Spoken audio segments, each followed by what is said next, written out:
I love CLF's mission statement. A lot of you maybe worked on it. We asked a lot of people about words that resonated with you to describe what we're doing. And here's what we came up with.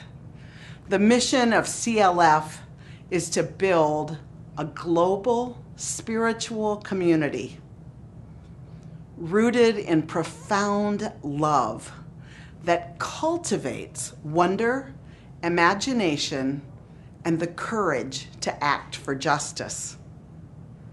As Unitarian Universalists, we carry the flame of love burning bright for all who yearn for its warmth and light. Kind of a little poem at the end almost, but doesn't that just sound great? I mean, to me, I read that, I'm like, oh, that's just, I love that. I love that. That's what I'm giving my life to, creating that global spiritual community. The thing about communities is that they hold real, whole people. And people are complicated. And almost everyone I know is complicated in ways that are painful, that are broken. We all have our life challenges and struggles. In this community, in this bold vision of what we're doing, creating global spiritual community, we're bringing in people with radically different visions, life choices, ways of being in the world. We have vegans and carnivores. We have socialists and capitalists. We have people who live in the city, the suburbs, the country, people who live in all kinds of ways. And then we bring together people in ways that the culture breaks and adds history to the differences and adds value and meaning and ranks some people as better and some people as not as good, the rich and the poor, people who are white, people of color, men and women, gay and straight, bisexual, transgender and cisgender, all the ways that we come together and we live not in an isolated little bubble of community, but all of us live in a world that's constantly telling us who we are and if we matter and when we matter and how we don't matter. And so for many of us, we come to a spiritual community looking for healing from that broken world. And yet we're part of it. We all bring it in. We bring it in with us. So how do we stay rooted in love? How do we stay, despite all of the things that want to pull us out of love, rooted in love? How do we create time together that speaks to us when some of us use language of God, and for some people speaking of God is very painful and hurtful and shuts the door? How do we come together when we love different kinds of music? Some people love an organ and a traditional hymn. Some people love punk or, all kinds of music here. How do we come together in profound love?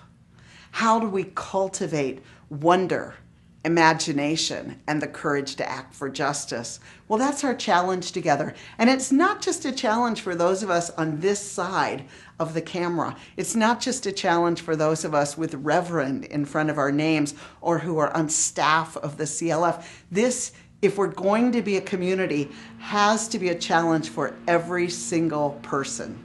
So how do we meet that challenge? How do we find each other, support each other, and stay rooted in profound love?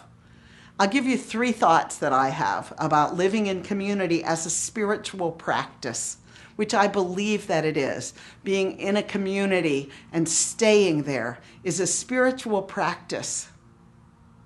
And here's the first thing.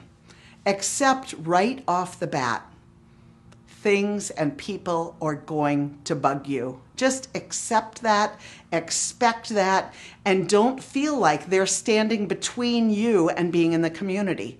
In fact, their presence is affirmation that you're in community.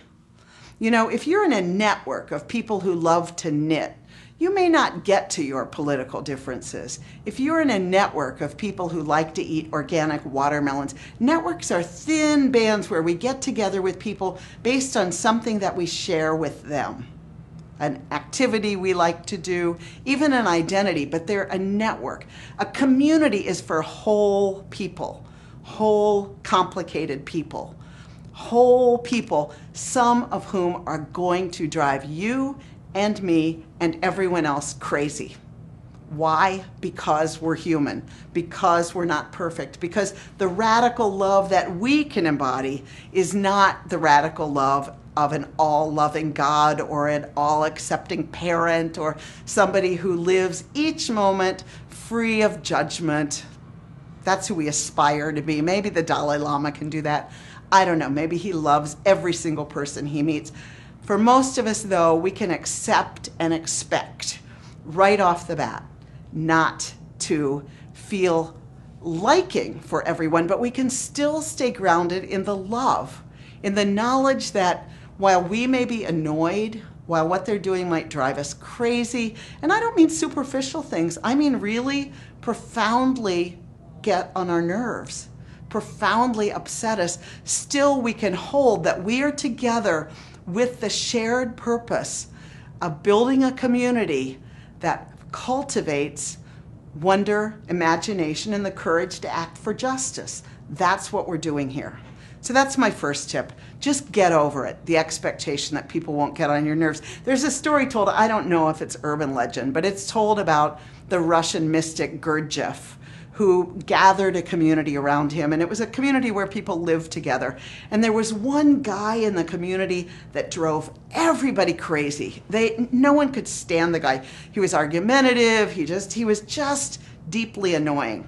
And one day the guy said, I've had it, I'm leaving, you guys, you're no good, I'm taking off.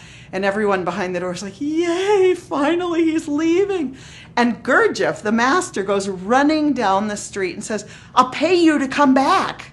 And the people go, what? You pay him to come? What? So when he comes back and they say, how could you offer him money to be here? We're paying to be here. You are paying the most annoying guy we've ever met to be here. Why are you doing that? And Gurdjieff says, because this man is more responsible for spiritual growth for all of you than anything that I could ever do or say. You're having to learn compassion. You're having to learn self-forgiveness, self-acceptance in the face of how you feel about him is a great spiritual learning for you. So that's number one. Just accept it. We're not paying anyone annoying to be here. We're not, on purpose. But you're going to be annoyed. You're going to be deeply, even offended. You're going to be morally upset by choices and things that people say here. That's community. Number two, that being true, it's really important to cultivate compassion. Compassion for yourself and compassion for the others. Keep in mind, sometimes when somebody's making you feel like you just want to scream, imagine what it might be in their own life that would bring them to that position. Try to that's part of the imagination we can cultivate, is imagining what it's like to have a different perspective than our own. Imagining what it could be like to be that person saying that thing that you never could say or think or do. And so that's part of cultivating imagination, is a compassion practice. Compassion for yourself first, because if you don't have compassion for yourself, you're not going to have compassion to offer to others. But then compassion for others. And so instead of being what I've heard called pre-offended, walking around just waiting for somebody to offend you, to say something that you can't bear, instead of being pre-offended, walk around being pre-compassionate, expecting that, yes, people are going to say things that offend you. How can you, in that moment, cultivate compassion? And start with yourself. I mean, particularly for these identities that the culture judges some better and some worse. If you're here and somebody's saying this and you've heard it 1,000,000 times, of course it's going to make you angry to hear it 1,000,001 here in this spiritual community. At that moment, what's key is to have compassion for yourself. This is PhD level, to have compassion here. It's a fabulous thing about online community, actually, that you can choose so much People can't read your body language. You can take space. They don't need to know it takes you 3 hours to respond to their post instead of responding immediately.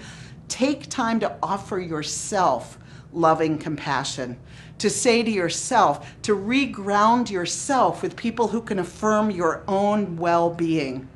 Take time for your own compassion before offering it out. I'm not talking about fake compassion. That'll work in a network, but to stay in community, these are hard spiritual practices that we need to work on all the time. So accept and expect that people are going to bug you. Cultivate compassion, first for yourself, always, and then offering it to everyone else.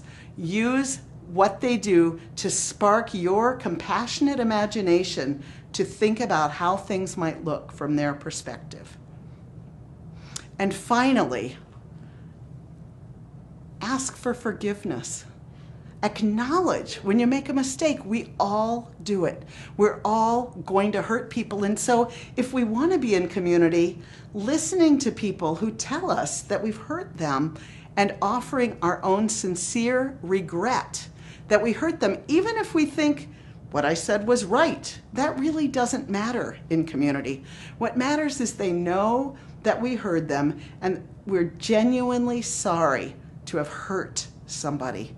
Because if what we're trying to do, if our goal is to build a global spiritual community rooted in profound love, part of love always is acknowledging when we hurt someone. You know, for the Jews right now, this is the time of atonement. This is Yom Kippur. This is a time when people really look at, are they in the book of life, and how are they out of right relationship with other people, and what can they do to make it right? That's a beautiful thing to have an annual calendar that brings that into being. Some people in 12-step groups do that every day. They take an inventory and think about who they might have hurt, and when they were wrong, promptly admitted it.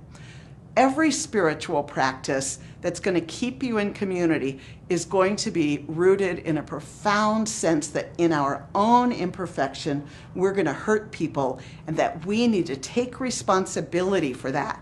Even if it's hard, even if we need to draw back and offer ourselves a lot of compassion in order to do that, we need to be willing to say, I never wanted to hurt you. Even if we say, I need to go think more about that because I don't yet understand. Whatever we need to say next, I think we just need to be able to say, I'm sorry. And the other side of I'm sorry is that we need to be able to say to people, I forgive you. You hurt me, I forgive you. And we need to be able to find ways to let go and move on. 3 small things, 3 small spiritual practices, so easy, right? To be in community, to be around people who drive us crazy, to develop compassion for ourselves and them, to admit when we've made mistakes and forgive other people for making mistakes.